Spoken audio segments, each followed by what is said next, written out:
Alam mo ba na may iba't ibang stages ang isang customer bago sila bumili? Ito ang mga hakbang na kailangan mo malaman to sell more than 99% of business owners. I'm Fibo Lim and I run a marketing firm that has generated over 13 billion in client sales over the last decade. And after working with thousands of business owners, I noticed most of them sell to people who are ready to buy. And this is why they're struggling. Kasi lahat ng business owners sell sa 1% lang ng market share. Because of that, no one is selling to the 99%.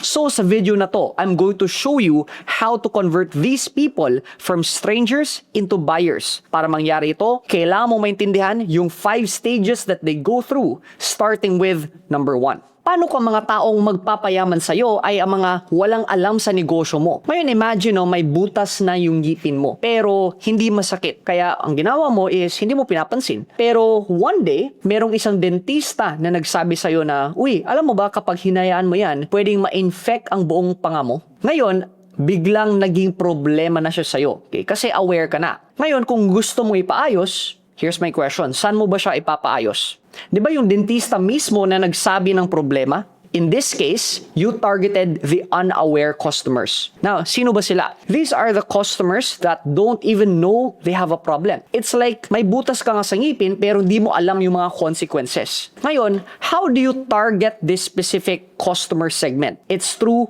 curiosity. Kasi nga, they are not aware that they have a problem. So, the first thing is to get their attention.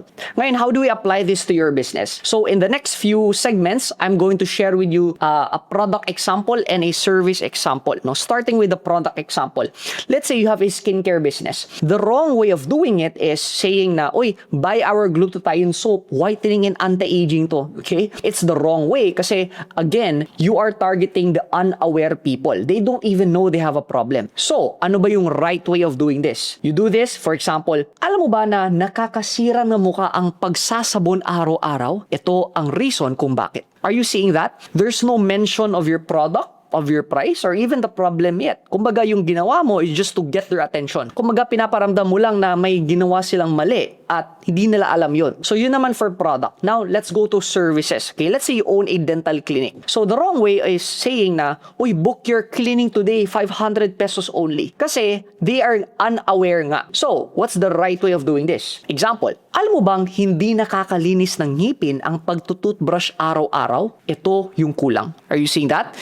So, walang mention ng clinic or any appointment or any service. We just created curiosity. Ngayon, to illustrate this further, ang pinakasikat na gumagamit nito na hook na targeting to the unaware customers is si Doc Alvin. Ngayon, check mo to. This is the first video. Kung araw-araw ka nagsha-shampoo, di mo to napapansin, pero nalalagas na ang buhok mo. This is the second video. Alam mo bang pwede kang magka-infection kung laging ganto yung underwear mo? This is the third video. Kung mahilig kang umupo ng ganto, o kaya ganyan, hindi mo to napapansin, pero may epekto yan sa kalusugan mo. Okay? Gets ba? Ngayon, tapos na tayo sa mga unaware customers. Let's now move up to number 2. Kung alam mo ang problema ng customers mo, alam mo ba na hindi mo na kailangan magbenta? Okay, imagine na nagmamaneho ka, no? Tapos biglang umilaw yung check engine light sa dashboard mo. So, alam mo may problema pero hindi mo alam kung ano exactly. Kung malala ba siya, kung pwede pa bang i-drive, kailangan ba ng mekaniko agad or okay lang ba siya i-ignore. Ngayon, what happened is you meet someone who can describe the condition of your engine. Sabi ng person na to. Ngayon, in your journey, no, you meet someone na who describe the condition of your engine. Shinare niya yung ano yung mga problema, what is the possible options. Now, here's my question, no? Ngayon, sa journey mo sa pagdadrive, what ends up happening is, nag-CR ka, and tinanong mo yung kasama mo. And it happened na you meet someone who can describe the problem and the condition sa engine mo. Ngayon, here's my question. If this person offers to fix it, okay, papayag ka ba or maghahanap ka pa ba ng iba? Most likely, papayag ka. Because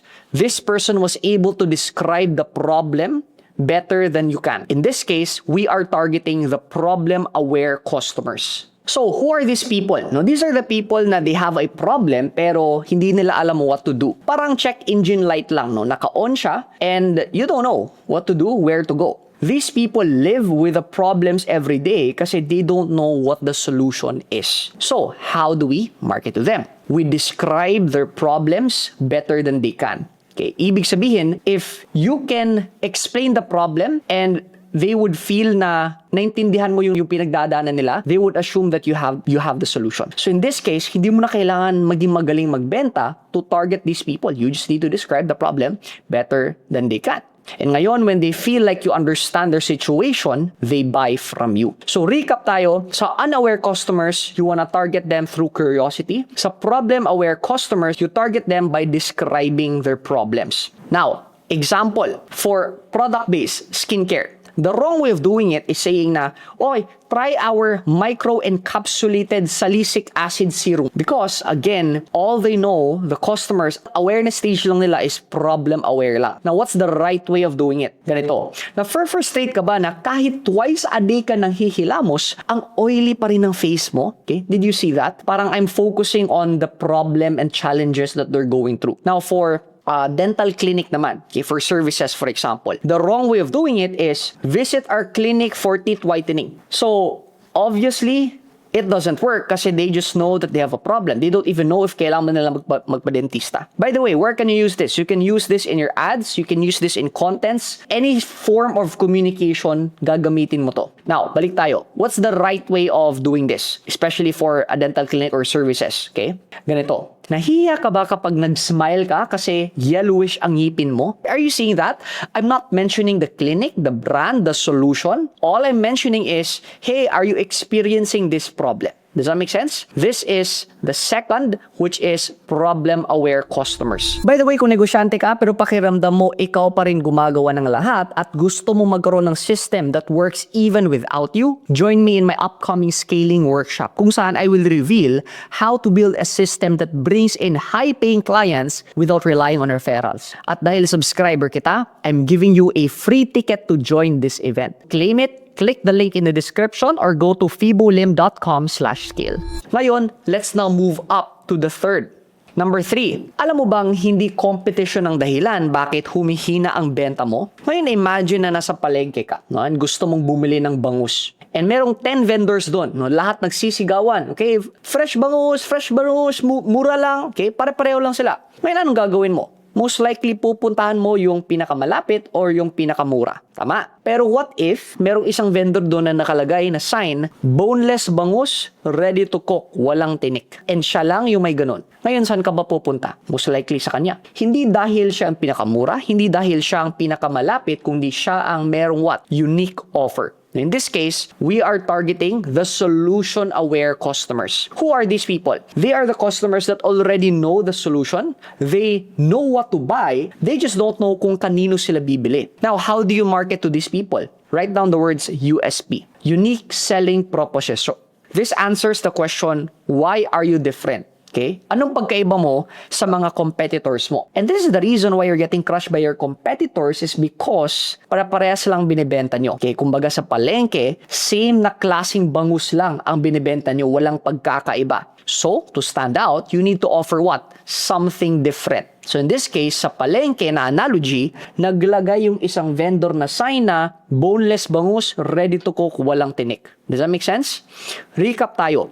Sa unaware customers, we target them through curiosity. Sa problem-aware customers, we target them by describing their pain. For the solution-aware customers, we get their attention and target them by having a unique solution. Example, how do we apply this to your business? For products, let's say skincare, the wrong way of doing it is saying na, we buy our skincare set, it is the best in the market. Bakit mali? Because everybody claims they're the best in the market. Does that make sense? Ngayon, what's the right way of doing it? Ganito. Unlike other skincare brands, we're the only 100% organic plant-based skincare in the Philippines. Now, are you seeing this? Parang there is a unique mechanism, a reason why you're different. Not just by saying na kami yung pinakamasarap. Duh, everybody claims they're number one. Everybody claims sila yung pinakamasarap. Pero what specifically, kumbaga, let's say for example, if you're selling a supplement or a product, what kind of ingredient is different that most people don't have? Yun yung ibibida mo. Does that make sense? Ngayon, let's go to services naman. Let's say you have a dental clinic. The wrong way of doing it is, get our whitening package. It's best in the city. Okay? Again, don't say you're the best. Don't say pinakamasarap, whatever. Kasi everybody says that, okay? The right way of doing it is like this, no? Unlike typical whitening treatments na masakit sa ngipin, our method is designed to whiten without sensitivity. Kahit may sensitive teeth ka. So if you notice, I'm throwing rocks at my competitors. For example, sa skincare, the reason why we're different is because kami lang yung organic or kami lang yung plant-based. Ngayon, for example, sa services, merong other options na pwede kang magpa-whitening pero the reason why iba kami. Kasi yung method namin of whitening is walang sakit sa ngipin. I'm gonna tell you na every time I ask a business owner, why are you different? They're having a hard time to answer. And this is the reason why it's hard to market. Why would I choose you over your competitors? And they can't say, wala silang masabi.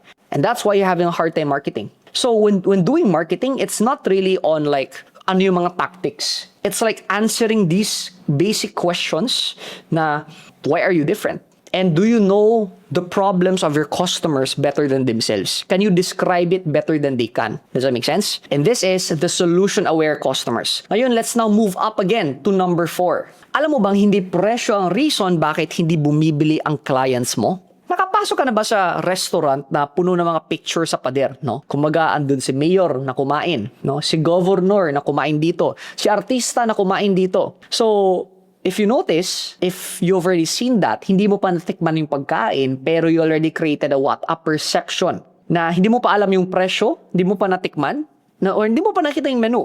Pero feeling mo masarap dito kasi may nakita kang mga artista or mga big figures na who ate here. Now, if you notice, what do you call that? That's proof. In this case, we're now targeting the product-aware customers. Now, who are they? These are the people na kilala ka na nila. Okay? Nakita na nila ang brand mo. Alam na nila kung ano yung binibenta mo. Pero they're just afraid. Takot pa sila mag-try sa'yo. Kasi baka masaya lang yung pera nila. Baka ma-disappoint lang sila. Ngayon, how do we market to these people? We remove risk. Because I want you to understand, in a buyer-seller relationship, one person is taking the risk and most likely it is the buyer. Kumaga, if I have not known you yet, hindi pa kita kilala, hindi pa kita nasubukan, if I'm gonna pay money, all the risk is on me. Does that make sense? Ngayon, the key here is how do we remove risk? And we do this through 2 things. Number 1, proof and testimonials. And number 2 is guarantee. Of course, sa example ko kanina, that was proof and testimonial. Meaning nakita mo si mayor, si governor, si artista na kumain dito. So, it created a perception na, masarap siguro dito kasi pinuntahan to ng mga artista. Pangalawa naman is guarantee. If you can create, for example, in a restaurant business na, hey, if you're a first-time customer, subukan mo yung steak ko. Pag hindi masarap, ibalik ko yung pera mo. I just remove the risk just like that. Does that make sense? Ngayon, recap muna tayo. Sa unaware customers, we target them through curiosity. Sa problem-aware customers, we target them through describing the pain. Sa solution-aware customers, we target these people through having a unique solution. And product-aware customers, we target them naman through removing risk. Okay? Example, if you're selling a skincare or a product, here's the right way to do it. Okay? Here's how I'm going to be removing risk. Try our skincare set, and if in the first 30 days you don't see any results, return the set to us kahit ubus na and we will return. Here's the right way of targeting these customer segments. Try our skincare set, and if in the first 30 days you don't see any results, return your set to us kahit ubus na ang bottle and we will refund 100% of your money back. Isn't that crazy? Again, our way of doing this is by removing the risk. What if naman in the dental service or may service ka? In this case, a dental clinic, no? This is how we remove risk. And we do this through proof and testimonial. Kanina, through a guarantee. Example, this is Sarah. Okay? She has sensitive teeth at takot siya magpa-whitening dahil dyan. Pero after trying, ito yung sabi niya. Okay? And then you show a clip of his testimonial or what she shared going through your service. Does it make sense? So, these people are the product-aware people. They know you already. They're just afraid to try. And we do that by removing the risk. Now, let's now move to the last, which brings us to number 5. Lagi ka bang sinasabihan ng customers mo na, pag-isipan ko muna, ito yung dahilan. Ngayon, imagine, balik college kayo. Tapos yung teacher mo nagbigay ng assignment. Okay, tapos sabi niya, class, you can submit anytime. Kaya ang tanong, kailan ka ba magsasubmit? Most likely never, di ba? And that's why teachers, add a deadline. Kumbaga, in business, we call this urgency. And this is how we target the fully aware customers. Who are these people naman? These are the customers who already know, like, and trust you. Pero there's no reason for them to buy now. Now, how do we target them? Urgency. Okay, scarcity and urgency. Ayun, scarcity is based on units. Ibig sabihin, 5 seats left, things like that. Urgency naman is based on time. For example, up until today lang to. You see this everywhere and di mo lang napapansin because it's basically human psychology, okay? This is why, for example, when you book flights, you book them early always. It's because nagmamahal yung flights. Basically use both scarcity and urgency. So, scarcity, mauubusan yung specific seats. Urgency, mamahal siya over time. So, it forces you to buy seats early. Okay? Now, recap muna tayo. Balik tayo sa unaware. Unaware customers, we target them through curiosity. Problem-aware customers, we target them through describing the pain. Solution-aware customers, we target them by offering a unique solution. Product-aware customers, we target them by removing risk. And fully aware customers, we target them through urgency. Now, example for your skincare, okay? So, the right way of doing it is like this, no? Okay, cut off ng orders namin ng 5 p.m. So, kung mag-order kayo before 5 p.m., what ends up happening is, you receive the product kaagad bukas. So, merong urgency na if they order now, they can receive the product fast. Kaya another way of doing it is, hey, for the first 100 people to order in this live, I will give you a free 10 ml na refill. Example. So, if you notice, it's either you added a benefit if they took action right now. Does that make sense? Ngayon, for services naman, for example, a dental clinic, you can say na, okay, fully booked na kami this month, pero merong isa na back out, and when you buy today, I will insert you into this slot. So if you notice, this is scarcity because if fully booked ka na and you only have very few slots, you can tell them, hey, if you buy today, I can insert you in one of these vacant slots. So another is, you can say, get our service now, and if you get it right now before you leave, I will give you 1 year worth of teeth cleaning services. So again, how urgency works is they should receive a benefit if they take action right now. And that is for the fully aware customers. Ngayon, bakit ito importante? It's because most likely, you might be posting content or running ads or messaging people. So all of this way of getting clients, you communicate. Diba? When you communicate, you have to meet them at where they at. Okay, just imagine na you communicated to somebody na unaware and then sinabi mo, okay, 5 slots left. Diba? Parang, what the hell? So it's kind of like you're talking in different languages. Okay, nagsasalita ka ng Chinese pero English pala siya. So it's kind of like that. Ngayon, trust me, when you understand this, so you ask yourself, yung kinakausap ko ba, problem aware ba to? Solution aware ba to? Product aware ba to? Now, for simplicity purposes, I would say 80% of your customers would be in the unaware, problem, and solution aware. Ako, my favorite is targeting the problem and solution aware people. Ayaw kasi yung unaware kasi I have to like tell them pa the problem. And the problem din with the product and product aware tsaka fully aware customers is very, very, very few lang talaga sila. So most people the sweet spot for me is the problem aware customers and the solution aware customers. So if I would simplify everything, I would just focus on these two things. Master, how do you communicate with people who have a problem? How do you communicate with people who knows the solution but they're looking for a solution to buy from? To recap everything, here are the 5 awareness stages every customer and what do you do with them. Number 1, unaware customers, you get their attention through curiosity. Number 2, problem-aware customers and you get their attention by describing the problem. Solution-aware customers naman is you use a unique solution or mechanism. And product-aware customers, you remove the risk through guarantee or proof. And lastly, fully aware customers, you make them buy through scarcity and urgency.